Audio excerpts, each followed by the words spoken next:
Good morning, everybody, and welcome to Charlton Live, sponsored by PSF Steel Limited. My name is Louis Mendez. Hope you guys are all very, very well on your Sunday morning. On today's show, we will be looking back at the opening day triumph over Watford. The Addicts scoring a last-minute winner against the Hornets to announce their return to the Championship with all 3 points. Joining me on this morning's show is a revolving cast at the moment of people. First up, top right, is Tom Wallen. How you doing, Tom?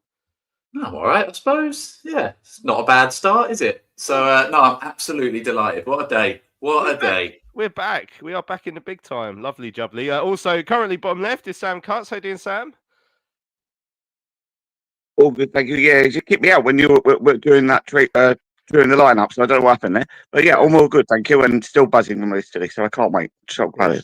Lovely stuff. And also, we did have Mark Newbury at one point, but he's just disappeared off the screen as well. So hopefully he'll return to bask in the glory of yesterday's 1-0 win over Watford at the Valley. The Addicts announcing their return to the Championship with a last-minute winner. We will hear the goal from Charlton TV very shortly. We will, of course, hear from the Addicts boss, Nathan Jones. We're also going to hear from the goal scorer, Harvey Knibbs, on his Charlton debut.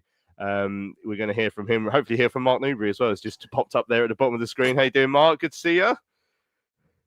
Yeah, good. Sorry, my computer's playing silly buggers this morning. So I'm fantastic, mate. Fantastic after yesterday. Cheers. Lovely stuff. Excellent. We're also going to hear from all of you guys in the chat as well. Morning to all of you joining us. Mike Salmon, first one in there, saying what a fantastic way to start in the Championship after 5 years away. All of you in there, give us a shout. Let us know your feelings after yesterday's win. Email studio@charltonlive.co.uk. Tweet us at Charlton Live. Best thing to do is add a live comment in the chat there, and we will share your views on the show. Later on, we might look ahead to the Stevenage game in the League Cup if everyone wants to be brought crashing down to earth. If we get a little bit of time to do that as well. We've got your emails to get to as well, though, so we'll see if we have time. Tom, just before we hear the goal from Charlton TV, I mean, I say to Nathan Jones in the interview that was the perfect return. That's what it felt like to me. How did you see it yesterday? You can't really beat a last-minute winner, can you? I thought, yeah, we said on Thursday this was going to be an interesting test. And we said benchmark, but really it's very hard to benchmark against anybody unless you know you're playing someone who's probably favourite. So if you play an Ipswich or a Birmingham or someone who's predicted to be in the top 6, that's a benchmark. But I've got no idea whether Watford are going to finish 6th or 24th or anywhere in between. So I think the build-up for me, it was just reminding ourselves that we've earned the right to be here and not be overawed that we're suddenly in the Championship because we've been away for so long. And I thought the players did that well. I thought we settled well. We obviously started very quickly. And I said to the boys next to me, we can't keep this up for 90 minutes, so we need to take our chance. And obviously we didn't take the chance. And I thought Watford grew back into the game. They were probably better for the large parts of the second half. I think, arguably, I don't think either team probably deserved to win it. I think a draw would have been fair. But the stats were edged slightly in our favour in terms of chances and XG.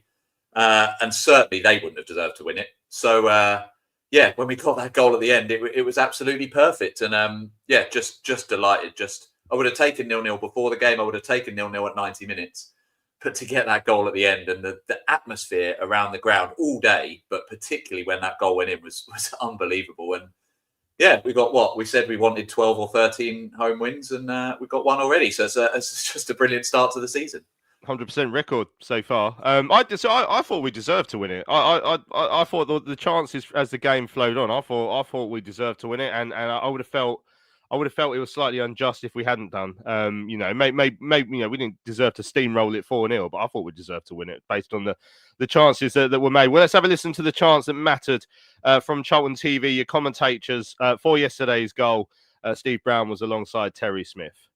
In front of the coming in, Coventry to take it.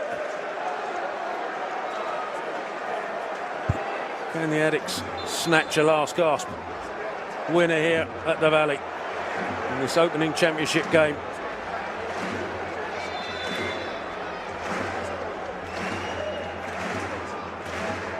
Corner comes in underneath the crossbar. Header comes in from Jones, and Nibs has got it! Harvey Knibbs from the edge of the 6-yard box has buried it for Charlton, and we take the lead with minutes left. if there's ever a time to score a goal, it's in added on time. It gives the opposition very little room for manoeuvre. I actually thought the corner was poorly struck. It wasn't what we were after, but it was floated beyond the keeper. Selvik scrambling across his line, couldn't make contact with the ball. And once we made first contact to the far post, it was headed back into a delightful position, 5 yards from goal, and on the angle, which allowed Nibs to come on, and you're just looking for him to make good contact. He did that, kept it down, kept it on target, and the back of the net bowls. Charlton take the lead. 5 seasons and 94 minutes. We've been waiting for that goal back in the Championship, and Harvey Knibbs has got it. Love that. 5 minutes, five seasons and 94 minutes. What a great line there from Terry. It was a great moment, Sam. I mean, the celebrations, the atmosphere inside the Valley when that goal went in. It's just capping off what feels like a bit of a fairy tale time to be a Charlton fan at the moment. All that League One nonsense is behind us. We're back in the Championship. We more than held our own throughout that game, and then we score the winner right at the end in front of the covered end with a debutant who we spent a few quid on. I mean, what a great way to start the season. It's unbelievable. I think you couldn't write it, to be honest. And that roar again, listen to that back and again, that roar of us absolutely losing our minds over that it's mind numbing, and it sends shivers down my spine. Listen to that again.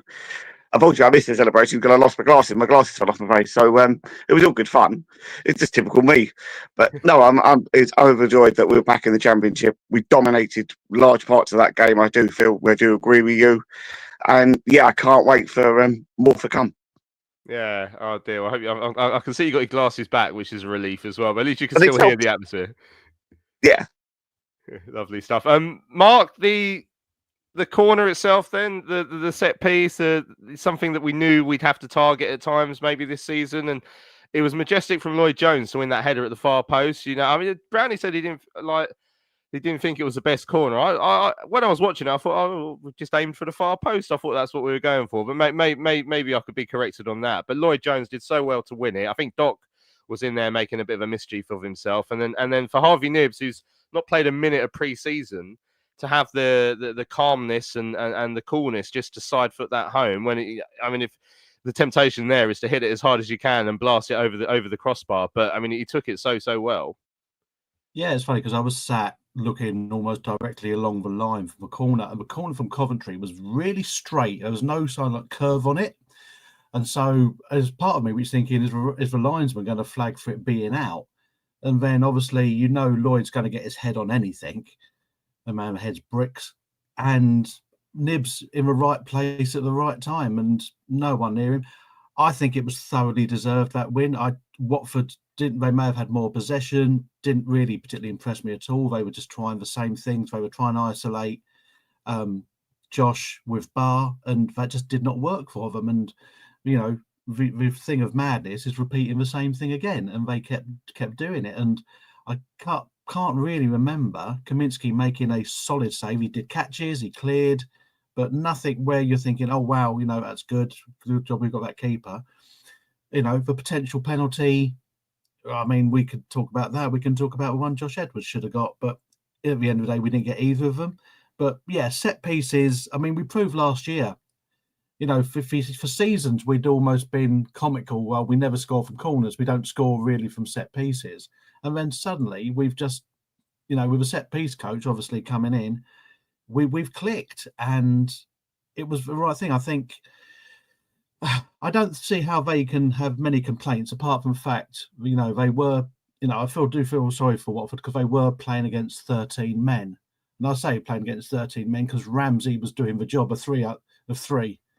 And that's the thing. He was playing right out centre half. He was playing right back, and then boom, he's going forward, driving forward through the midfield. So it's one of those ones we'll talk about who our favourite players were from yesterday. I just really couldn't decide. Now down to 6, but I thought I know Carey got it and he impressed me, but Ramsey yesterday, how that guy was playing for Harrogate a couple of seasons ago is beyond me. It really is, because I look forward to a Saturday morning or a Saturday night or Sunday morning, the Ramsey highlight reel, where it just shows him it's so cool and calm and collected, and he looked really at home yesterday.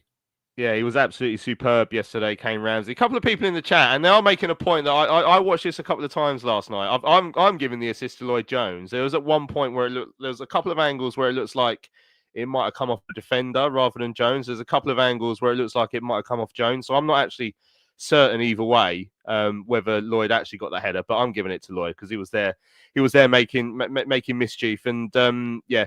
The way we started, Tom, as you said, was so impressive. It was probably only the first 4 or 5 minutes, but we had them really sort of penned in and had that big chance where Apter, and we'll talk about Apter a bit later on as well, where he made that chance for Lloyd Jones, who's made impact at both ends of the pitch yesterday. Lloyd, like he popped up with a couple of good chances and obviously did what we expect from him defensively, and then possibly had the assist for the goal as well. But yeah, the way we started was like, right, it's kind of nothing we didn't expect, because there's no way Nathan Jones would sit out and say, right, go out there and contain and sit back for a few minutes. Obviously, we were going to be front-footed, and that's it seemed to shock Watford in that first sort of 5 minutes or so. Yeah, and I guess what we weren't sure about was whether it would work, and I suppose ultimately it didn't, in that we didn't score in that period, but it set the tone for the way we were going to play. And I guess it's a similar sort of thing to what we were saying the other day about the League One players and could they make the step up, which I think a lot of them answered, maybe one exception, but a lot of them answered pretty well. Is when we play that way at this level, is it still influential? And I think that first 5 minutes absolutely said yes. When I said earlier that I think probably neither team deserved it, if we'd have lost yesterday, by the way, I'd have been furious because there's no way we deserve to lose the game.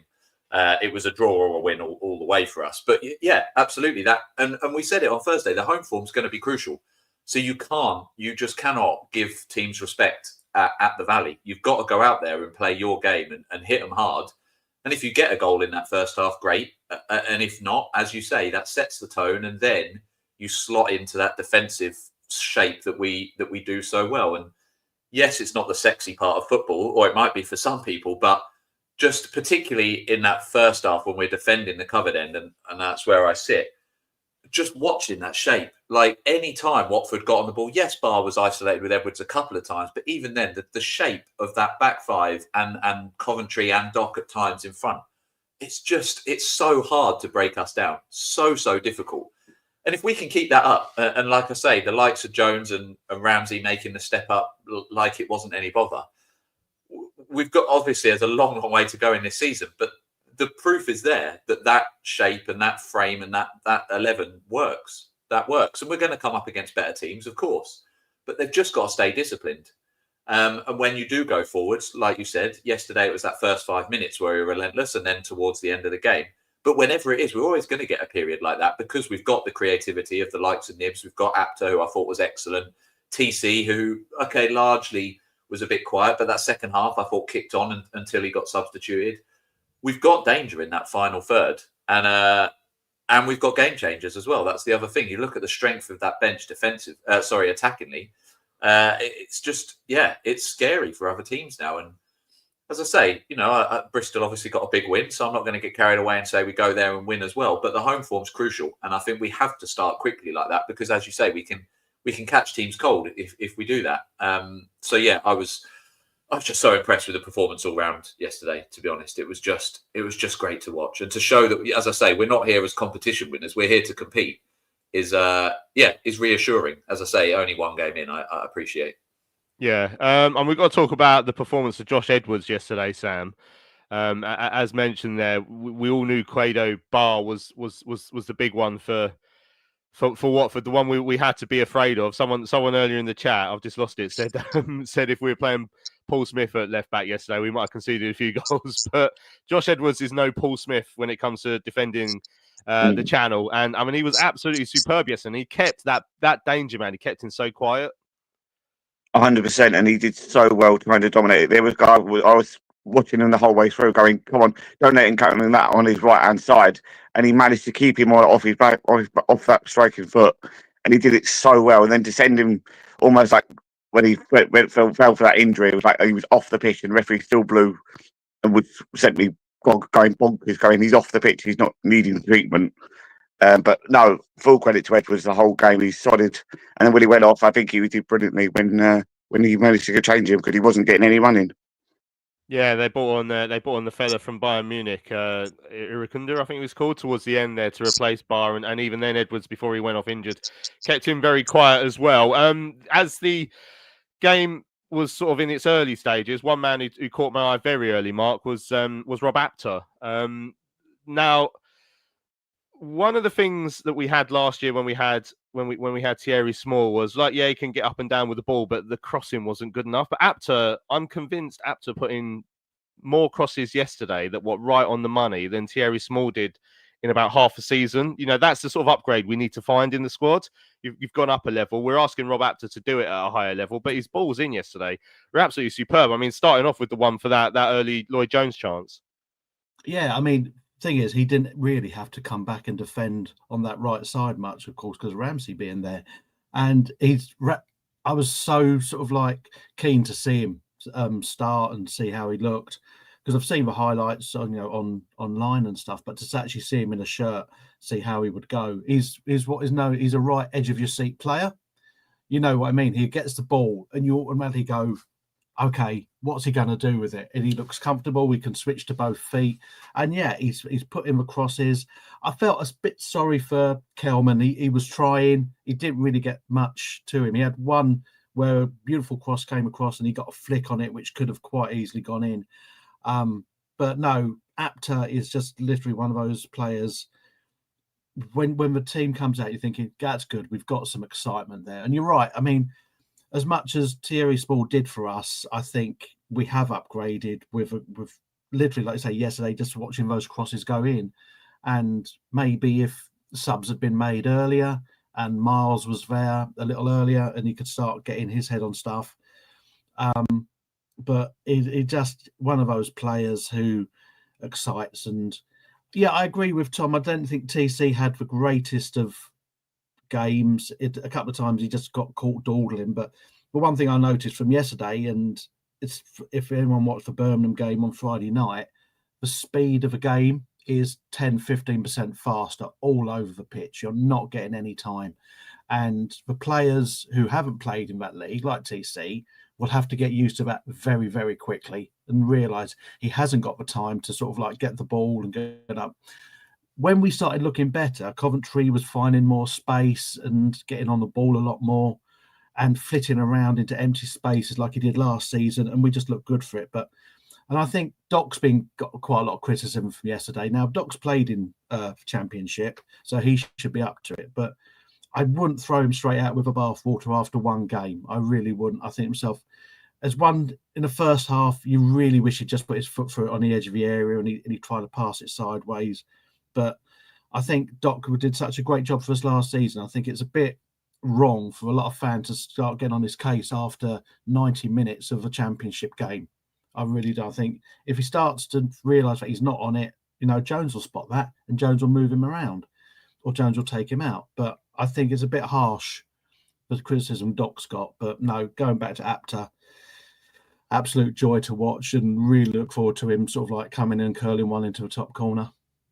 Yeah, well, he had that chance in the first half where he put one just beyond the far post that had Selvik sort of scrambling across his goal. But yeah, certainly was a good start for him. Carey as well linked up quite nicely with him. A couple of people have said that in the chat, Tom. Obviously, the two that both came down from Blackpool, so used to playing with each other, and you could see that. The other thing about Carey as well, we talked about this yesterday, but he's quick. Like, when did that? I didn't know that was going to be a thing. Like, it just came out of nowhere. That chance in the second half, I think it was it the one where he ended up shooting towards the near post, where he just had a foot race with a defender, and I thought he's never winning this, and he's completely breezed past him. Like, I didn't see that coming at all. But yeah, him and Apter seem to work quite well together, which I guess would be to no one's surprise.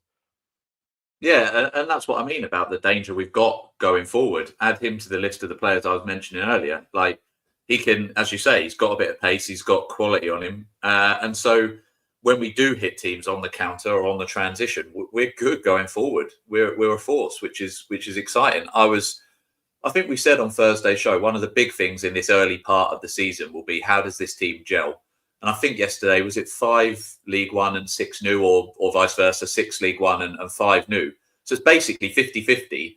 And it looked like they all gelled. And like you say, Carey and Apter, of course, have got that experience. But Amari Bell slotting in alongside Jones and Ramsey like he's been there all his life. Actor, as you say, for Small, just like for like.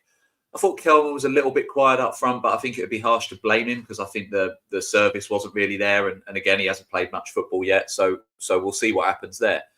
But even then, when the subs came on, it just looked like this is a squad that have played together for a long, long time. And if that's not a one-off, if that's something they can keep up, that's absolutely massive. Because I think my biggest worry, and again, I sort of said this on Thursday, was if we don't gel quickly and if we do lose 3 or 4 at the start, what does that do for morale and start to turn it? Now, we might still lose a couple in the next few weeks. We've got some tough games coming up. But I think to get that first win, for that team to gel as well as they did early on, it is great.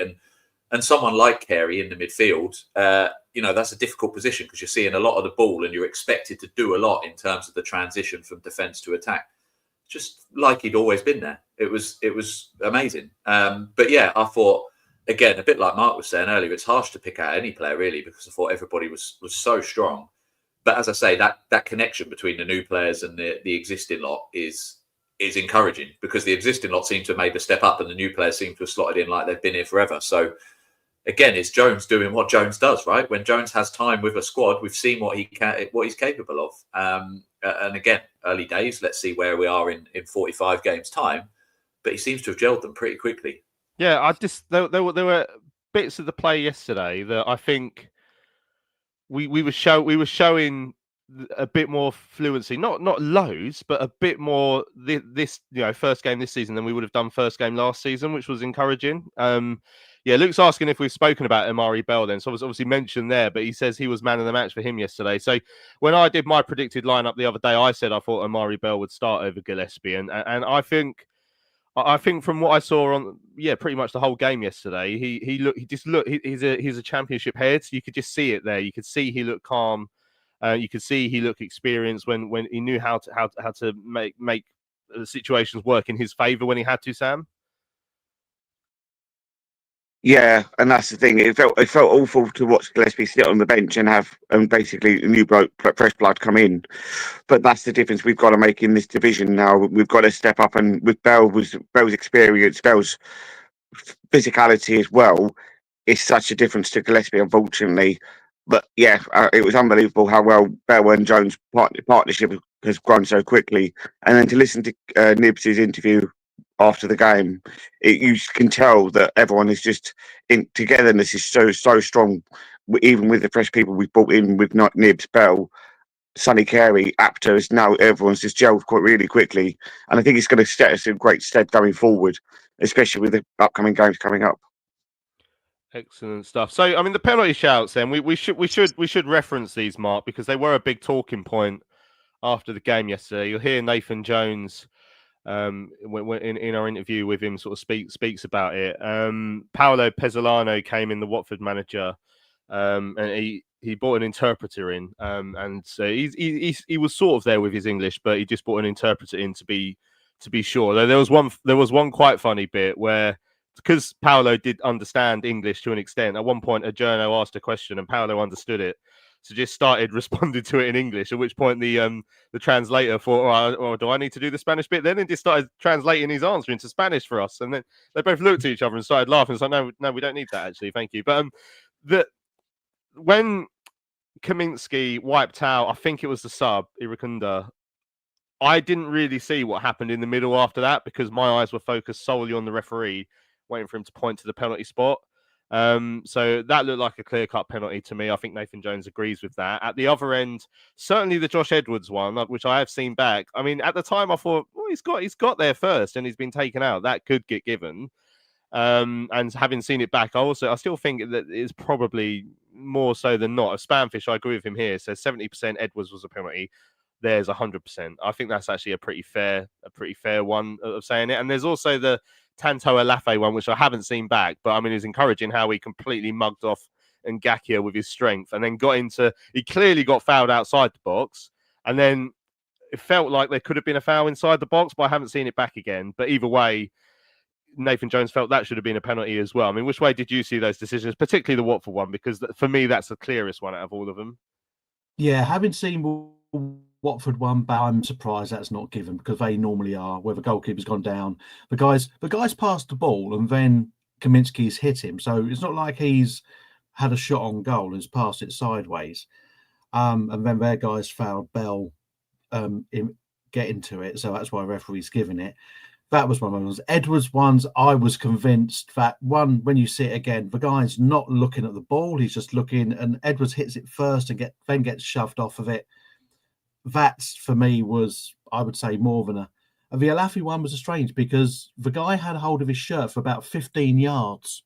And it was like a cartoon character. Like he's trying to get sort of like further and further away from him. The guy just almost stopped. Like, I'm going to keep hold of your shirt and I'm going to stay here. And you're going to be. So when he finally let go, but the referee was very clear in waving play on because we were in attacking position and he'd passed it out left.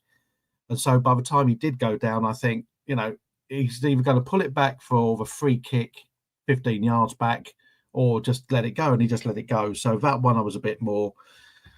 But you're going to get them in a season. You're not going to get them. It's kind of thing.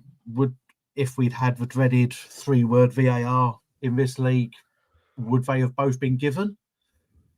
Possibly the Edwards one wouldn't have been, and they'd have got theirs. But I think they're probably clutching at straws on getting it because, apart from that, like I say, Kaminsky didn't really have much to do. With Bell, I mean, I'm guessing he's probably the player who touched the ball for us most yesterday, and there were a couple of times because they were very fast onto him, and a couple of times where he's managed to get himself out of it or he's drawn a foul. And I think other teams might watch that and go, right, look at him. If you've got a whippet who can get to him quickly, it's going to put a lot of pressure on us. But on the other hand, like Tom said, he is a standard Championship defender. He did look calm. He did use his experience. He did draw the foul every now and then, and he can pass the ball. He can really, really pass the ball.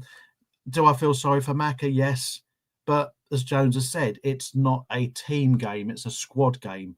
And if you need to put Macca on for the last 15 minutes to shore things up, or we get free kicks or whatever, you can do that. You've now got a squad, and in this division, especially with having 9 on the bench, you might as well have the entire squad, and have them sitting there. So, but it gives you options. Yeah, this is very, very disappointing, but I've just decided to live fact check Mark because he's thrown a stat out there. He says he reckons Amari Bell would have had the most touches, but sadly he's correct. He had 67 with Connor Coventry next on 53. So we finally have a stat right on Charlton Live, which is great. Yeah, I mean, Joe's saying he feels that Edwards was a stonewall penalty. The Paul and Tanto should have been a red card for the pullback outside the box, and there should have been a penalty as well. So overall, they were luckier with decisions than we were. Isaac says, if some butts were whiskey and nuts, we'd all have a great Christmas. Well, that's something to look forward to later on in the year. Luke, people spoke about Tanto. Luke said it was like watching Chucks with pace as Tanto burst his way through those 3 players down the wing. Someone else asking how Tanto got on overall yesterday. Tom obviously wasn't on for a great deal of time, came on sort of in the second half. But what did you make of what you saw in those early stages? Like what I've seen. I was impressed with him last year against us. Thought he's an absolute handful, and so it proved again. And I think, again, as I sort of said earlier today and said on Thursday's show, when Godden's fit as well, and you've got Kelman, TC, Godden, Lieber, Tanto, like the strength in depth up front is scary. And Jones talked about, he calls them game changers, doesn't he? And he's talked about that a lot, and that's becoming just a thing in the game now that, you don't just chuck a sub on at 60 minutes and see what happens. There is a plan. And there is a starting 11 and particularly with the 5 subs now, basically a finishing 11. And I think we were sat, the guys I was sat with, sort of 60, 70 minutes. And we said the subs that he makes now are going to be very interesting because that tells us whether he wants to try and push for a win here and accept the fact that we might get picked off at the other end. Or does he see a point against Watford in the opening day as a good thing and he's just going to take that? And to me, those subs said, no, I want to get a win here. I'm going for it. And obviously, yes, it took till the last minute and we got it. But you can see the type of team that Jones wants us to be at home, front-footed, attacking, all those things. And you need players like that off the bench. I thought Lieber, when he came on, he hasn't played a lot of football for a long, long time. And he looked dangerous. I thought Tanto getting amongst it, as people are saying, just hassling, just being a nuisance. And again, Nibs, we were like, is he going to bring Nibs on? And if so, how long can he do? So when he came on with 15, 20 minutes left, I was like, I wonder if he's got the energy even to do that, because look, he's a professional footballer. He's not going to be unfit, but he hasn't played a lot of football. And you can see players blowing after that first game, but you can see the quality he's got as well. And I'm sure that first 11 will take a little bit of changing. When Godden's back fit, where does he fit in? Again, a lot of people criticising Doc. I largely agree with Mark. I do think the criticism of him yesterday is fair in that he was below the rest of the team in terms of level. But at the same time, he's earned his place in the starting 11 based on the back end of last season, and he's club captain. And as Mark says, Jones would drop him if he's not seeing enough. So, but, if that carries on, there's options there as well. And when we play different opposition, that's going to change as well. If a big team comes to town, we might handle it slightly differently. When we go away from home, we'll handle it slightly differently. But Tanto, just add him to the list of the new signings that came in and impressed me. Like I don't really want to pick one out. I thought they were all just great.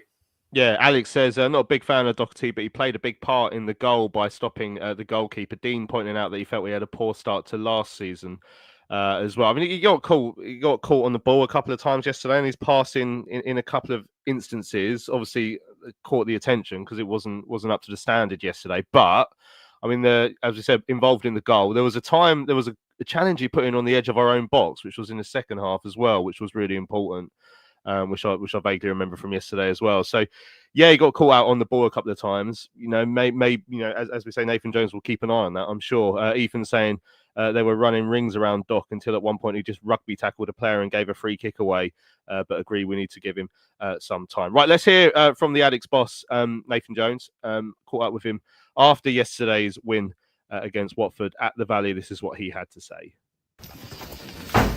Nathan, congratulations. The perfect return to the Championship. Yeah, it was. Any kind of win would have been perfect. But I thought we took about 10 minutes to settle. They played, a little bit of possession football, and we didn't get the press right. Then once we got to grips with the game, I thought we were excellent. We went after it. We created chances. Their keepers made, some excellent saves. 3 really good saves, 2 from Lloyd Jones, 1 from Sonny Carey. And look, I thought we were excellent and thoroughly deserved. More shots on target. We had to suffer a little bit of possession, but not much, considering we were stepping up a level against a very good team. And then to score in the manner we did is a wonderful way to win a game. Yeah, as that game's going on, you're thinking even if this finishes 0-0, I thought you'd be very happy with the way it panned out. But to top it off like that, with a debutant scoring in front of the covered end, it was a really special moment. Oh, absolutely. Look, it's been an emotional week. One, we're back in the Championship, but also the 3 that we remembered this week. Pierre and Ethan especially, because two young boys taken far too early. So it was an emotional day, and I think a fitting day really that we marked this day, this Remembrance Day with a wonderful performance and the manner of everything, and then to score in front of the covered end and hear the noise and everything was a good day for the football club. Very nice for Harvey Knibbs, only on for a few minutes, hadn't played any pre-season, but he was in the right place. That's what you bought him for.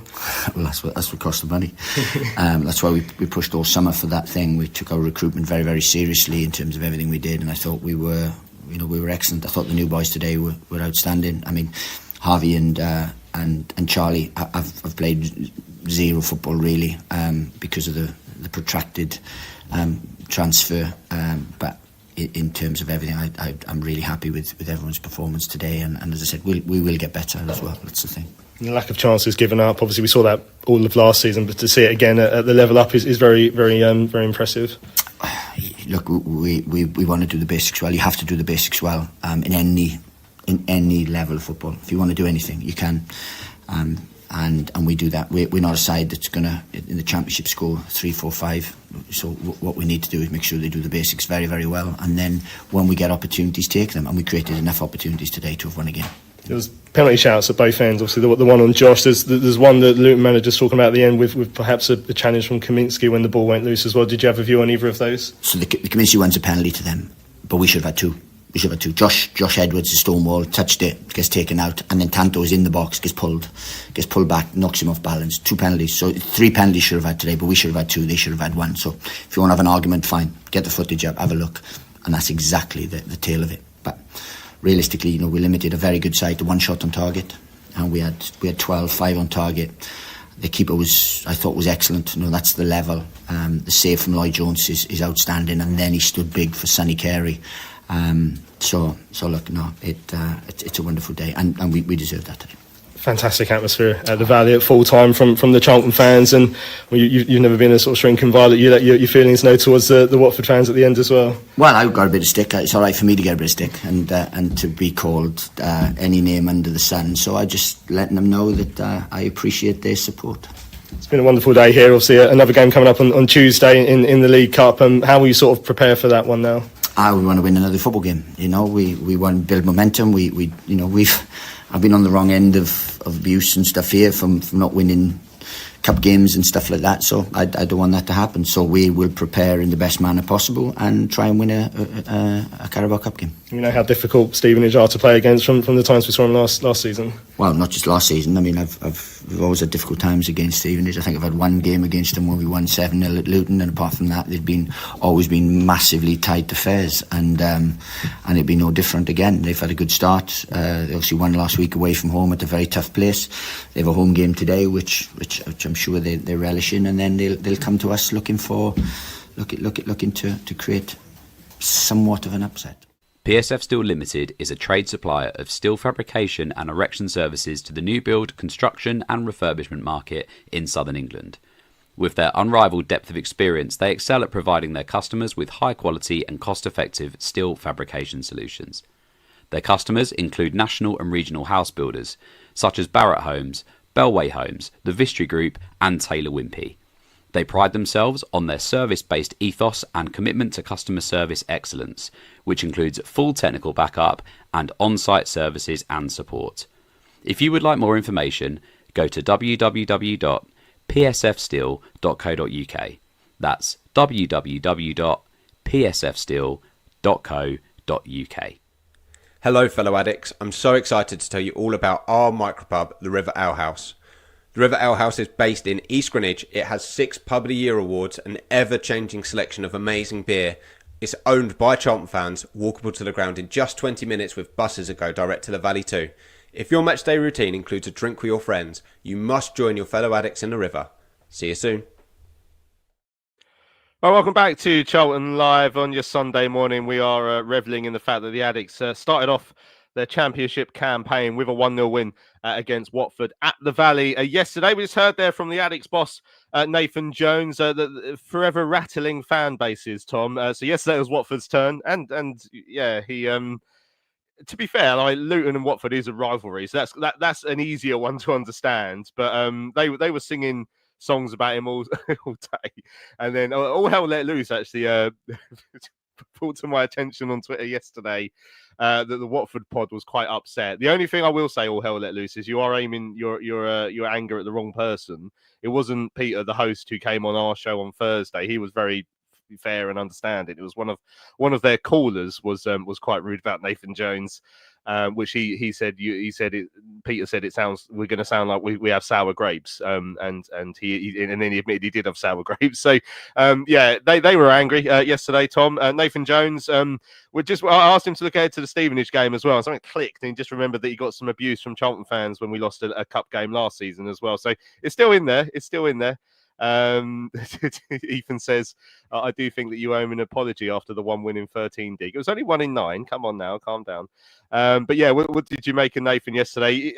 He's never going to not be Nathan Jones. That's very much in his making. Nathan Jones is Nathan Jones, and he has to argue with away supporters. That he has to be passionate on the sidelines. He has that. Yeah, if you're not getting Nathan Jones doing that, then something's gone wrong, because his heart's no longer in it.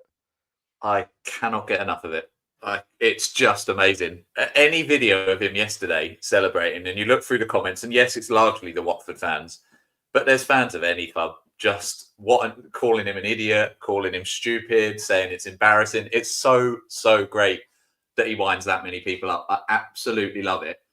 And then just when he gets his own fans on side and behind him, he has like you say, he has a little dig at them as well, or us as well. It's What a guy. But as you say, if he didn't do that one day, you'd worry that something was up, because that's clearly how he fuels himself and how he drives himself and motivates. And there's nothing wrong with that. he's just brilliant. When we brought him in, I was delighted. When we were in the midst of that difficult time last December, I said we need to stick with him. I never expected it to go as well as it has, and for us to be where we are now. But it's just great. It's so easy as well. He only has to say a little thing, like with the whole 2 in 10, 1 in 9 thing that rattles us. It only takes that little comment, and so suddenly everyone's getting wound up about it. I could just, for me, that's the highlight of yesterday, above and beyond the actual win, was just seeing how angry for their fans, their players, their podcast, everyone got at the end of the game. Just bring it on. And look, as I said, we're not competition winners. We've got every right to be here, but at the same time, we're probably underdogs in a lot of the games. So we need little things like that. And he's a huge asset. If he can wind people up like that, bring it on. Yeah. All hell let loose says it's Nathan Jones against the world. Jake says that Nathan is pure cinema. Liam says he's the Welsh Mourinho. Dudley says I love Nathan. I hope he keeps on doing everything that he does. Robert says, I mean, yeah, if you're ever bored at a game, just spend a couple of minutes watching Nathan on the sidelines, and he is a fascinating watch as well. So the Watford podcast caller said he was an objectionable runt of a man. But as Luke says, he's our objectionable runt of a man, and so there you go. So yeah, they were fully rattled over at Vicarage Road last night, and long may that be the case. Everyone gets rattled by Nathan Jones, and that's their problem, not ours. Right. Again, someone said earlier on in the chat. Here we go, Isaac. The West Stand should be called the Charlton Live Graph Stand. I won't get this out every week before we played about 10 games, but I'll just show you roughly where we're tracking right now. So. So far, we're on average 3 points a game, which is as good as it could possibly get. So, just to put that in context, you need roughly 44 points to stay up in the Championship. Just under 74 points will get you to the top 6. 91 points will get you into the top 2. We're currently on track to get 138 points, Tom. So not only are we going to win the league, we're going to win it at a canter at record-breaking levels. They've never been seen before, Tom. So, I mean, you must be delighted to be seeing the graph right now. I never thought I'd say this, but can I hear more from the graph, please, for Office fans out there? Yeah, it's rare that I enjoy the graph, but when I saw that at full time, it did give me a little smile. And why not? If we beat Bristol next week, we're still on track, right? So until that gets broken, let's keep the dream alive. Lovely stuff. If we did it. Imagine if that happened. Yeah, ridiculous. If we get 138 points, I imagine how the Watford podcast will feel then when Nathan Jones is lifting the Premier League trophy at the end of the season. Right, let's have a look at some of the messages that have come in. Get up an email. Ray saying, what an unbelievable day. Valley Calf at 7:30 a.m. after a 200-mile drive. I mean, that is very keen, Ray, to get there at 7:30 a.m. for a 12:30 kickoff. That's even earlier than I get to games. But yeah, well done. We're in the Championship, and on yesterday's showing, we're not out of place. Watford are perennial mid-table finishers, and they were put to the sword. On another day, we could have had 3 or 4. The team worked unbelievably hard all game. The standouts for him, though, were Carey and Apter. The whole defence, Ramsey and Jones, were immense. The Valley was bouncing even before Nibs scored, and when he did, the explosion of noise was very special. We're back. The quality of football was a clear step up from League One. The bench was strong. It was a fabulous day. Still grinning like a madman this morning. That's Ray. Cheers, Ray. Gary said a great win yesterday. Fantastic atmosphere. We got a bit lucky with the penalty late in the game, though, for him. That's from Gary. McSquared just says we're back. We are back. We are definitely back after yesterday's game. We did have a question actually earlier, just from I think it was Liam in the chat, just asking Sam what we made of Thomas Kaminski yesterday. I mean, I guess it's hard to really quantify what a goalkeeper. What he did for us yesterday when he did very little. He had that one free kick that he had to save, which was obviously a shot on target. There was the moment towards the end, and we were warned by Luton fans that he's not massively keen on coming out of his goal. And then sometimes when he does, he gets sent off, which we saw for them away at Pompey last year. But it's one game. Do you have an early thought on Thomas Kaminski after yesterday? I can't think you can look at him as after yesterday, but I have seen him during the pre-season. I am quite impressed with him. His presence, his height, the way he makes the goal small, I think that's going to make a huge difference for us going forward. And then for us to have a strong number one, and then with his presence, I think we're going to do really well. So, no, I can't say overall after one game, but I think he's going to make a huge difference going forward in the long run, definitely. Certainly, that'd be the hope yesterday. But yeah, I mean, again, that's just the way we play is we don't really ask our goalkeepers to do too much, which was excellent yesterday.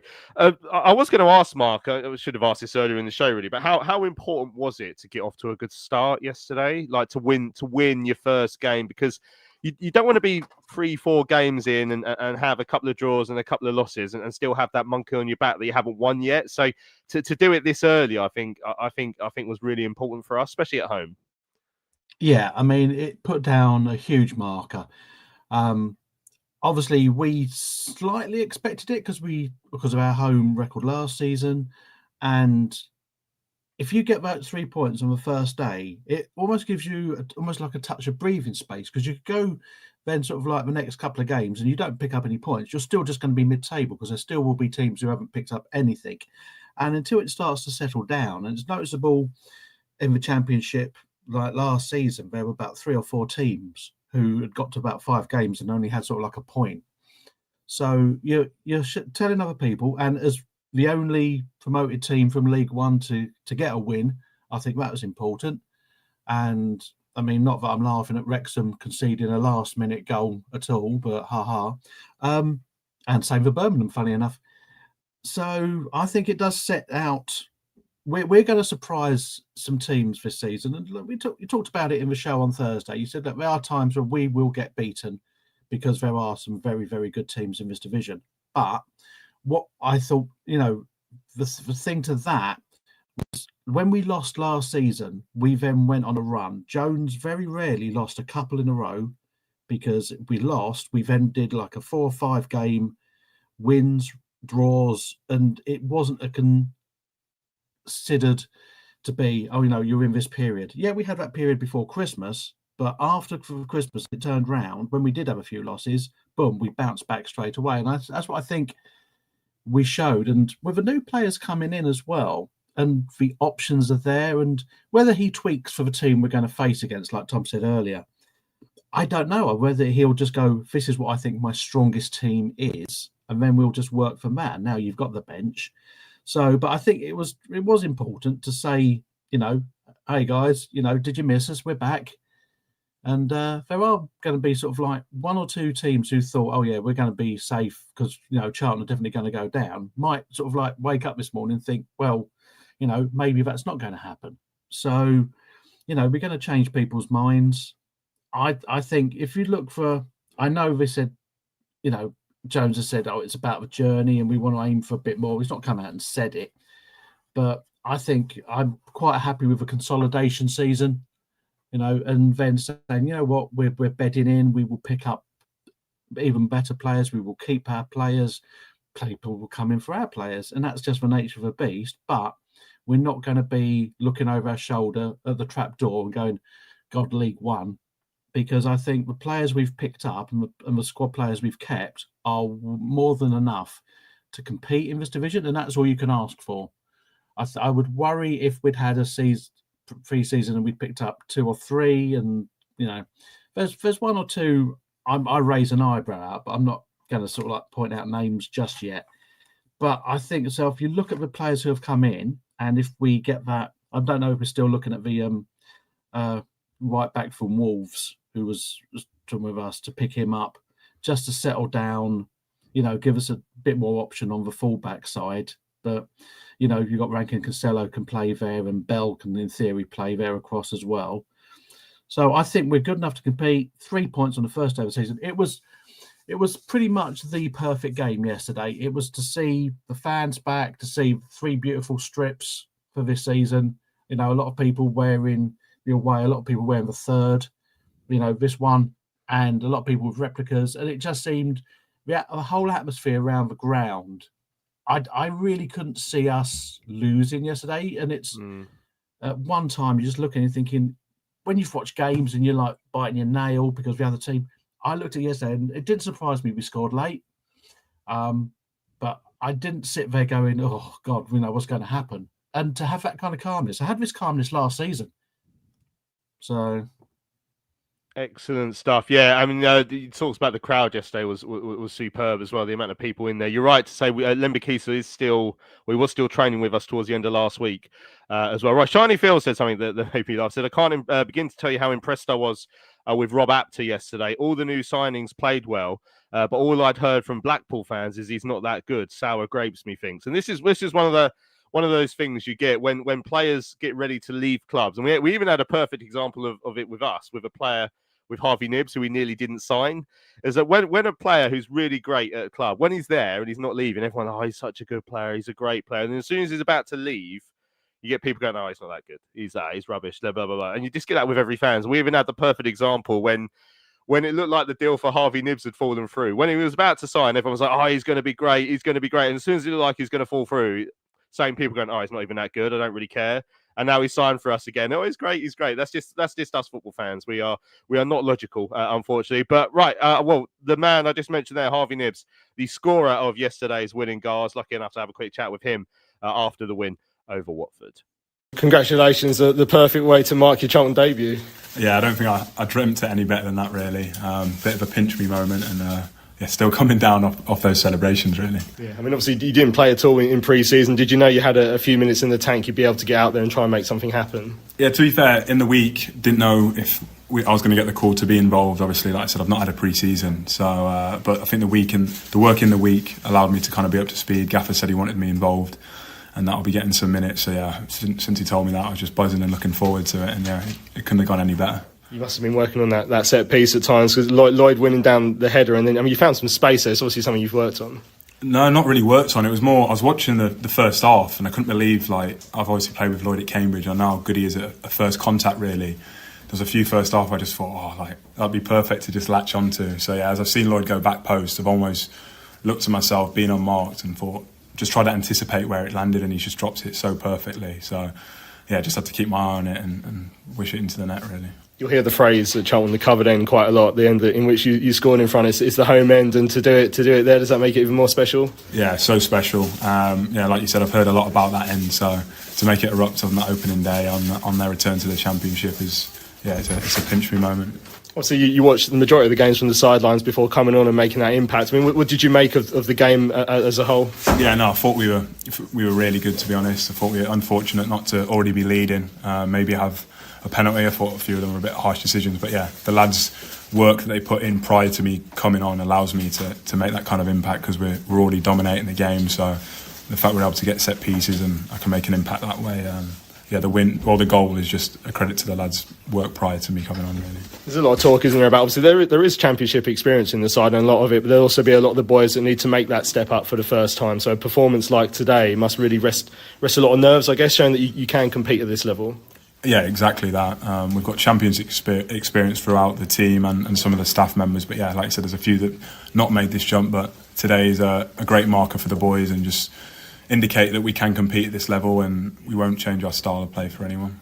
Nathan Jones, obviously very passionate, celebrating at full time. Was he a big part of the reason why you wanted to come to Charlton? Yeah, a massive part, really. Obviously in the summer I had a lot of interest, and the early conversation with him kind of made my mind up immediately. Almost like his passion for the game and for the team and for almost winning just sold the project so well for me. So it took longer than we would have hoped, but I guess good things come to those who wait. Yeah, I guess from the outside looking in, there's a lot of excitement when transfers seem to be falling through and then come through. But I guess you always knew what was happening. Were you always sort of set that you were going to come here? Yeah, I was quite set that I was going to come here, but as I said, yeah, it dragged on longer than I'd hoped, but made it for the opening day of the season, and yeah, it couldn't have gone any better. So I'm just buzzing. What's realistic then for Charlton this season, do you feel?